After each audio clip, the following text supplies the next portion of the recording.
There are countries in the world where punishments at school have reached such an unusual scale that they cause bewilderment and shock among foreigners. Here, students are subjected to unique methods of influence, from physical to psychological, sometimes bordering on cruelty, which makes one think about the boundaries of school education and culture. These habits, so far from our perception, testify to how different societies differ greatly in matters of discipline and respect for the individual child. In Japan, there's a practice that may seem unusual.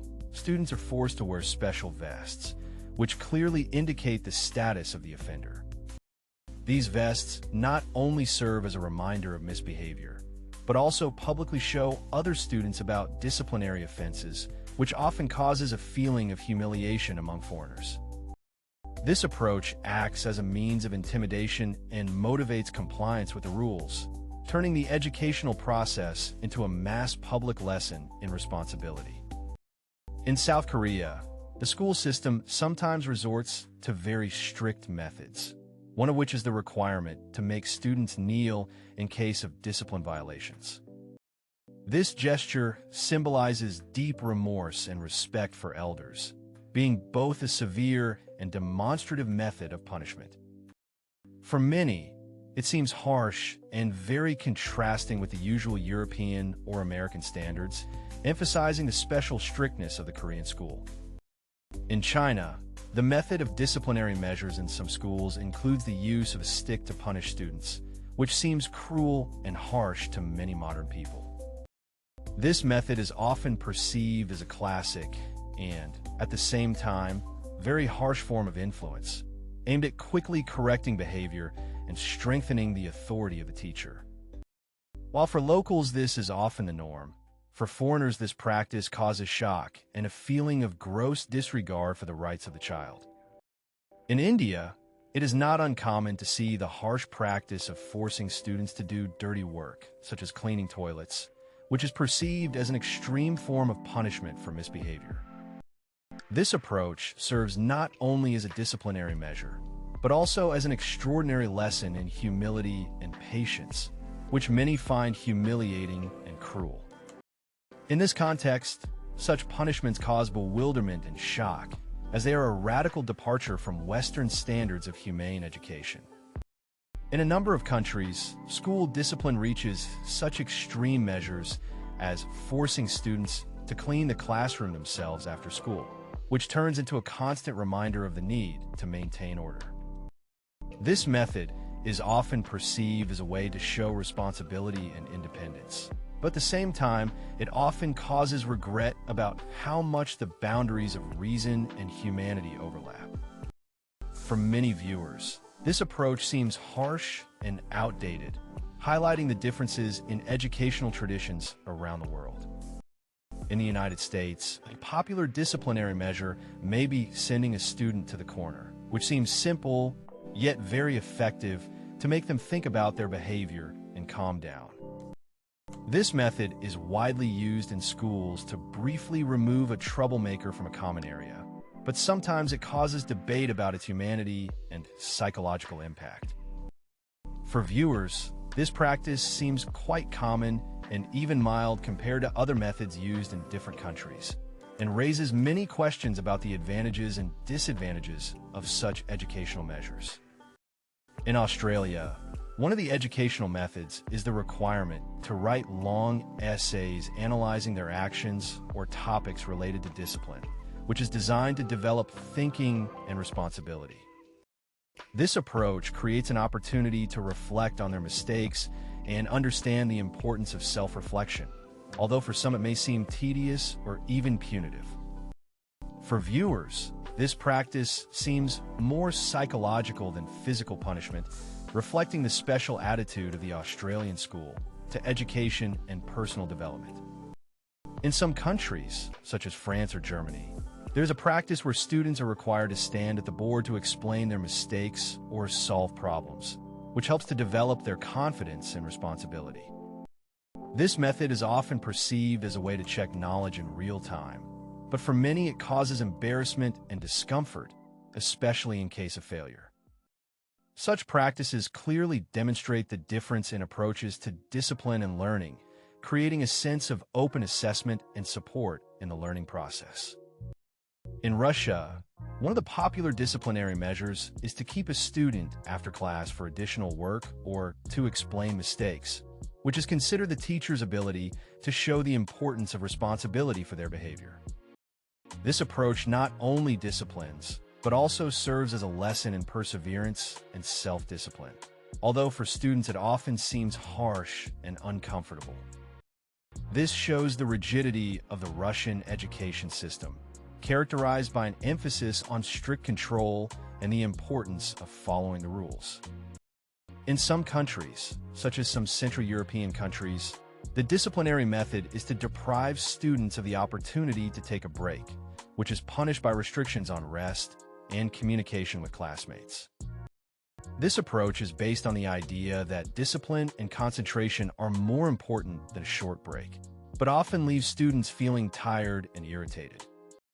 For foreigners, this seems like a very harsh method, showing how different countries approach the balance between pedagogical demands and the well-being of children. In some countries, such as Saudi Arabia or parts of Asia, the disciplinary punishment can be deprivation of school lunch, which turns out to be very stressful for students and raises legitimate questions about the humanity of such measures. This harsh method assumes that a child who breaks the rules will be deprived of food, which, according to educators, should encourage correct behavior. For viewers, this seems like a very harsh and unjustified method of influence, highlighting the differences in cultures and approaches to education and discipline around the world. In some countries, such as Turkey or Iran, students are deprived of the opportunity to walk outdoors or participate in active recess, which is perceived as a harsh punishment for infractions of discipline. This method is intended to demonstrate the seriousness of the consequences of misbehavior, but often leave children feeling isolated and frustrated. To foreign viewers, this approach seems extremely strict and contrary to modern standards of humane treatment and maintaining the health of students. In some countries, such as Egypt or some Latin American countries, students may be deprived of days off for infractions, which translates into severe restrictions on rest and personal time. This method serves as a harsh reminder of the importance of rules and discipline, but often causes protest and a feeling of injustice among students. To viewers, such measures seem very harsh and demonstrate the differences in attitudes towards education and children's rights around the world. In some countries, such as China and some East Asian countries, students are deprived of long summer or winter holidays for breaking rules, which is perceived as an extremely harsh punishment that deprives children of the opportunity to fully rest and recuperate.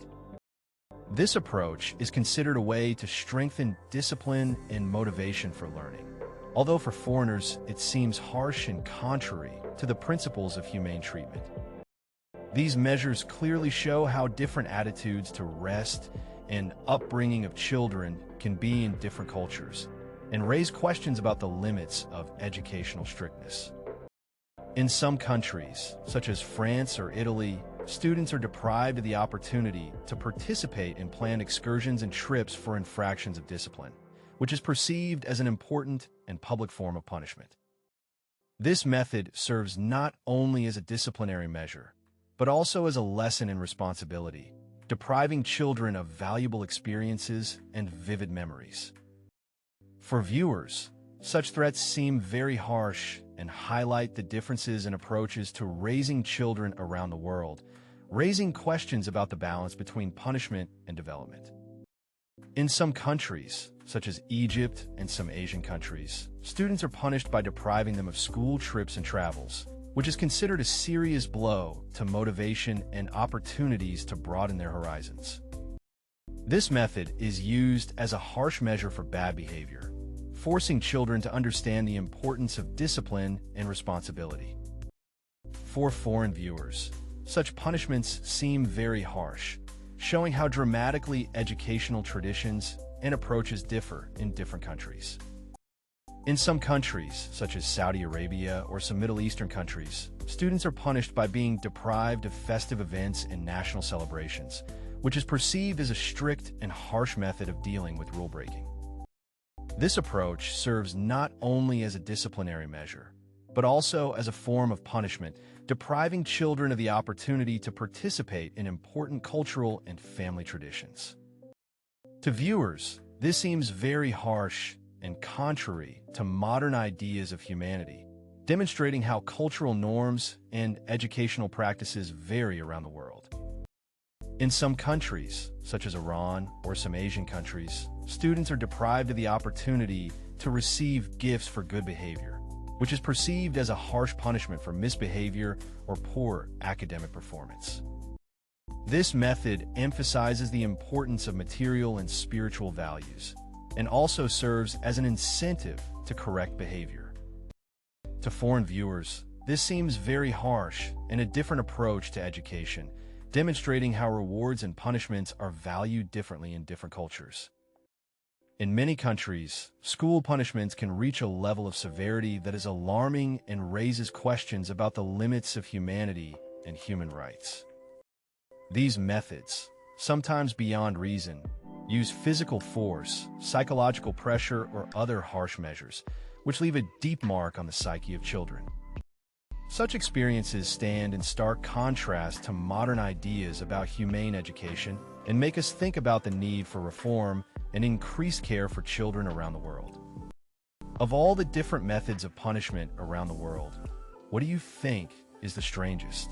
Perhaps it is public shaming, deprivation of privileges, or even more unusual methods that you have heard about. Share your opinion in the comments. After all, the diversity of disciplining measures shows how differently cultures and educational systems approach the upbringing and development of children. If you want to stay up to date with the most amazing and unusual facts about the world, don't forget to subscribe to our channel and turn on notifications. This way you won't miss new videos and will be able to learn about the most incredible stories and practices firsthand. Thank you for being with us, and see you soon.